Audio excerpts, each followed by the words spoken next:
అంతా రామమయం, జగమంతా రామమయం. అవును, ఒక్కసారి అయోధ్యలో అడుగు పెడితే ఇదే నిజం అనిపిస్తుంది. భవ్య రామమందిరం ప్రారంభోత్సవం వేళ సరికొత్త అయోధ్య భక్తులకు దర్శనమిస్తోంది. చూసేందుకు రెండు కళ్ళు సరిపోవన్నట్టుగా అయోధ్య దగదగలాడుతోంది. ఎక్కడ చూసినా ఎక్కడ విన్నా ఆ శ్రీరామచంద్రుడే కనిపిస్తున్నారు. ఆయన నామమే చెవుల్లో వినసొంపుగా వినిపిస్తోంది. అయోధ్యలో ఎక్కడ చూసినా భక్తుల సందడే కనిపిస్తోంది. దశాబ్దాల ఎదురుచూపులకు మరికొన్ని గంటల్లో తెరపడనుండటంతో దేశమంతా అయోధ్య వైపు ఆసక్తిగా చూస్తోంది. రామ జన్మభూమిలో భక్తుల సందడి, రామయ్య ప్రాణప్రతిష్ఠ ఏర్పాట్లపై అయోధ్య నుంచి సాక్షి టీవీ గ్రౌండ్ రిపోర్ట్. అయోధ్యాపురి సందడి సందడిగా కనిపిస్తోంది. మునుపెన్నడూ చూడని సరికొత్త కళను సంతరించుకుంది. అయోధ్య మొత్తం కాషాయ వర్ణంతో కళకళలాడుతోంది. యావత్ ప్రపంచ వ్యాప్తంగా ఉన్న హిందువులు అయోధ్యలో బాలరాముడి విగ్రహ ప్రాణప్రతిష్ఠ కోసం ఎదురు చూస్తున్నారు.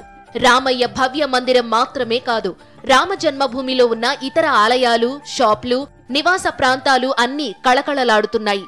అయోధ్యలోని ప్రతి రహదారిలోనూ ఆ శ్రీరాముడి శోభ కనిపిస్తోంది. శ్రీరామ నామమే వినిపిస్తోంది.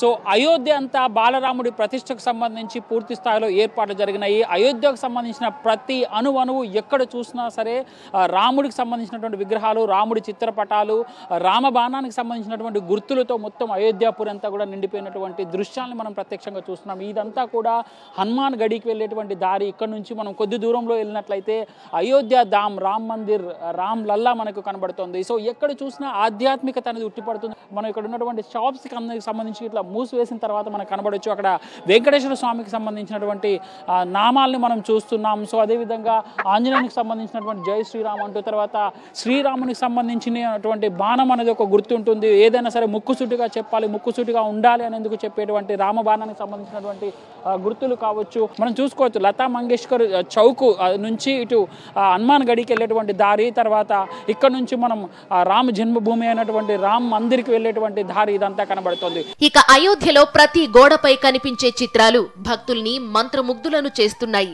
ఈ వీధుల వెంబడి ఏ గోడలపై చూసినా, షాపుల షట్టర్లపై చూసినా జై శ్రీరామ్ నినాదాలే కనిపిస్తున్నాయి. అంతేకాదు, రామాయణ ఇతివృత్తాన్ని తెలిపేలా కళాఖండాలు అబ్బురపరుస్తున్నాయి. చూపు తిప్పుకోనివ్వకుండా చేస్తున్నాయి. రహదారి వెంబడి కనిపించే ప్రతి గోడ ఒక అద్భుతమైన కళాఖండాన్ని తలపిస్తోంది. అయోధ్య నగరంలో ఆధ్యాత్మికత ఉట్టిపడేలా చిత్రాలు, ఫ్లైఓవర్లపై పెయింటింగ్ వేస్తున్నారు కళాకారులు. రామాయణంలో ప్రతి ఘట్టం అందరికీ అర్థమయ్యేలా కళ్లు తిప్పుకోనివ్వకుండా అత్యద్భుతంగా చిత్రాల రూపంలో మలిచారు. అయోధ్యకు చేరుకునే భక్తులు, పర్యాటకులు ఈ కళాకృతులను చూస్తూ ముందుకు కదులుతున్నారు.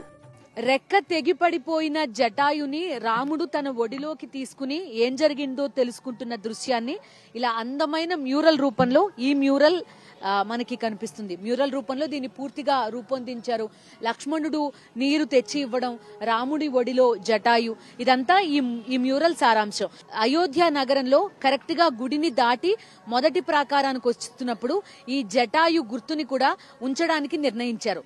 ఆ పనులు కూడా ఇప్పుడు పూర్తవుతున్నాయి. సో ఈ రామ పదం మొత్తం ఇలాంటి మ్యూరల్స్ మనకి చాలా కనిపిస్తాయి. రామాయణంలో ఉండే అనేక ఘట్టాలు దర్శనమిస్తాయి. రామాయణంలో ఉండే గాథల్లో ఒక ముఖ్యమైన గాథ మన అందరికీ తెలిసిందే. సీతమ్మ వారిని చూసొస్తాను అని చెప్పి ఆంజనేయుడు బయలుదేరతాడు కదా.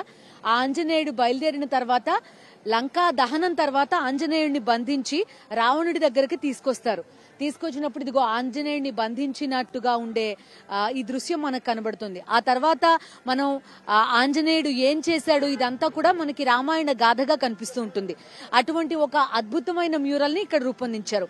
సో ఇలా రామాయణంలో కనిపించే ప్రతి ఘట్టము, దానిలో ఉండే నీతి ఏంటి, ఇవన్నీ కూడా అద్భుతంగా ఈ ధర్మపదం మొత్తం కూడా ఇలా మ్యూరల్స్ రూపంలో తీర్చిదిద్దారు. కేవలం రామాయణం తెలుసుకోవడమే కాకుండా మనిషి తన జీవితంలో రామాయణాన్ని ఎలా అన్వయించుకోవాలి, రాముణ్ణి ఎలా ఫాలో కావాలి, ఇలాంటి అన్ని అంశాలు తెలియజేసే విధంగా ఈ రామ్ పద్ మొత్తం కూడా ఇలాంటి మ్యూరల్స్ మనకు కనిపిస్తూ ఉంటాయి. ఇప్పటికే భవ్య మందిరంలో ప్రతిష్ఠించబోయే రామ్లల్లా విగ్రహం అయోధ్యకు చేరుకుంది. భక్తుల జయ జయ ధ్వానాల మధ్య వాహనంలో ఆలయ ప్రాంగణానికి తీసుకొచ్చారు. గర్భాలయంలోని వేదికపైకి చేర్చారు. ఈ నెల 22న ప్రాణ ప్రతిష్ఠ కోసం ఘనంగా ఏర్పాట్లు చేస్తున్నారు. ప్రాణ ప్రతిష్ఠకు ముందు జరగాల్సిన క్రతువులను శ్రద్ధగా నిర్వహిస్తున్నారు. ఇక విద్యుత్ లైట్ల కాంతుల్లో రామయ్య భవ్య మందిరం కనువిందు చేస్తోంది. భారతీయ సంస్కృతి ఉట్టిపడేలా ఆలయాన్ని అలంకరించారు. మరోవైపు అయోధ్యలోని ఇతర ఆలయాల్లోనూ అదే శోభ కనిపిస్తోంది. అయోధ్యలో అనువనువు భక్తి పారవశ్యంతో పులకించిపోతుంది. రామ జన్మభూమి రోడ్డులో ప్రస్తుతం నేనున్నాను. రామ జన్మభూమి రోడ్డులో ఉన్నటువంటి ఈ మందిరం పర్యాటకులను భక్తులను విశేషంగా ఆకర్షిస్తోంది.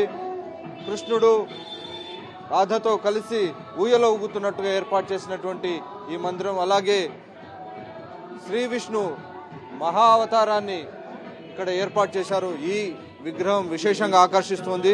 సో ఈ మందిరానికి సంబంధించినటువంటి విశేషాలను చెప్పేందుకు ప్రస్తుతం అంటున్నారు. ఈ మందిర్ కా విశేష క్యా హై? ये राधा कृष्ण मंदिर और विष्णु भगवान का विराट रूप मंदिर है और ये 1990 साल से बना है। क्या भगवान का स्वरूप है? ये विश्व रूप है। महाभारत में जो अर्जुन दिखाया था, अर्जुन को दिखाया था, वही रूप है।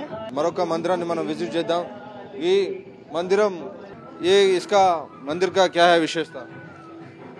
ये मंदिर बाबा ये तो 30 साल अभी बना है, तो उसी साल आके महाराज जी से बात करके हनुमानगढ़ी से जगह लेके यहाँ मंदिर हम प्रतिष्ठा किया।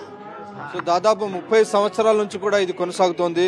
ఎక్కడైతే కరసేవ జరిగిందో ఆ ప్రాంతం నుంచి ఇక్కడ వీరు కొనసాగిస్తున్నారు. లక్షలాది మంది ఇక్కడికి తరలి వస్తున్నారు. భక్తులంతా కూడా తమ తమ భక్తి ప్రపత్తులను కూడా తమ ఆరాధ్య దైవమైనటువంటి మర్యాద పురుషోత్తముడు శ్రీరాముడిని కొలుస్తున్నారు. మరోవైపు అయోధ్యలో మన తెలుగువారు కూడా సందడి చేస్తున్నారు. దేశ నలుమూలల నుంచి తరలి వస్తున్న భక్తుల్లో మనవాళ్లు కూడా ఎక్కువగానే ఉన్నారు. దశాబ్దాల ఎదురుచూపుల తరువాత మళ్లీ ఆ అయోధ్య రామయ్యను చూడబోతున్నామన్న ఆతృత, సంతోషం వాళ్ల కళ్లల్లో స్పష్టంగా కనిపిస్తోంది. అనిపిస్తుందండి ఇక్కడికి రావడం అనేది, రాముడిని చూడడం అనేది. సార్ మేము చాలా అదృష్టంగా భావిస్తున్నాము. మేము ఎందుకంటే శ్రీరాముల వారు మనము ఎంతో అభిమానించే దేవుడు, మనము ఇక్కడికి రావడము మా అదృష్టం. మాకు 22 తారీఖు నాడు దర్శనం లేకపోయినా కానీ మేము ఇక్కడ ఉన్నందుకు, ఈ స్థలంలో ఉన్నందుకు, ఈ పవిత్ర స్థలంలో మేము ఇక్కడ ఉన్నందుకు మేము చాలా చాలా సంతోషంగా ఉన్నాం సార్. బాలరాముని చూస్తున్నారు కదా, ఎట్లా అనిపిస్తుంది? మాది అదృష్టం అనుకుంటామండి. మళ్ళీ మేము చూస్తాము చూడము, ఎందుకంటే ఆల్రెడీ మేము 73 సంవత్సరాలు ఉన్నాము, బార్డర్లో ఉన్నాము. అసలు ఇటువంటిది మాకు కలిగిందంటే భగవంతుని లీల. అసలు ప్రతిష్ట 22 కానీ నిన్నటి నుంచే పండగ వాతావరణం ఇక్కడ అనిపించింది. చాలా సంతోషంగా ఉంది. మొత్తంగా అయోధ్య వెలిగిపోతోంది. నాటి వైభవం కళ్లకు కట్టినట్టు కనిపిస్తోంది. భక్తులకు సరికొత్త ఆధ్యాత్మిక అనుభూతిని పరిచయం చేస్తోంది.